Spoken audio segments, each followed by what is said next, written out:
Bonjour, c'était le débat du week-end et pourtant ce choix éditorial n'était ni périlleux ni courageux.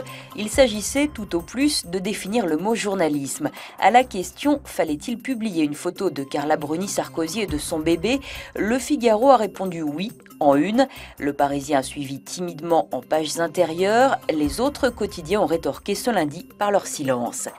Il faut dire qu'il y avait matière à travailler dans l'actualité, avec d'abord un mot décidément bien familier, la crise. Le duo Angela Merkel-Nicolas Sarkozy est dépassé, estime l'Humanité en une. La tribune est moins tranchée mais donne l'avantage à l'Allemagne sur ce dossier. Libération voit aussi en la crise européenne un dossier dangereux pour le président Sarkozy. Le quotidien publie un sondage qui montre le déficit de confiance des Français sur sa capacité à résoudre les problèmes économiques et financiers. Les agences de notation n'arrange rien en menaçant de dégrader la France. Le Monde, lui, s'interroge sur les véritables desseins de Nicolas Sarkozy lorsqu'il se saisit du dossier européen avec une telle vigueur.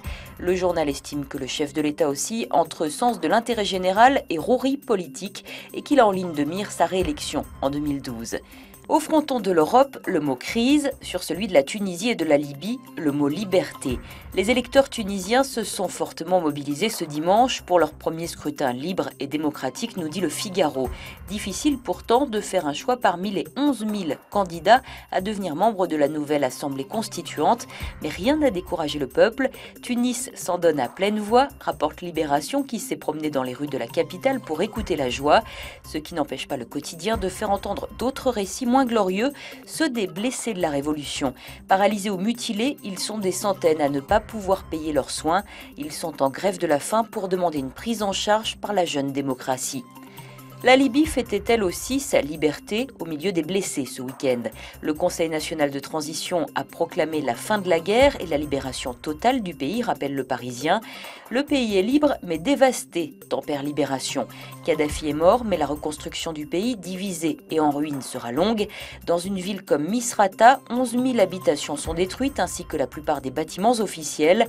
Quant aux artisans de la libération, ils sont un ensemble hétéroclite, difficile à transformer en gouvernant. Dans un autre monde, ce week-end, on vivait à l'heure de l'Ovalie. Et la France était à deux doigts d'atteindre le 7e ciel. Sa défaite en finale de la Coupe du Monde de rugby n'est pas une honte, loin de là pour l'équipe et tous les journaux vont dans ce sens. Plusieurs pages à lire dans le Parisien pour revivre le match, tandis que le Figaro referme le volet Lièvremont. Il aurait pu être le premier sélectionneur français champion du monde. Il part sur une défaite coupée de ses joueurs, résume le quotidien. Nicolas Sarkozy subira-t-il le même sort? C'est la question que pose Tout Sourire Plantu en une du Monde. Bonne lecture et à demain.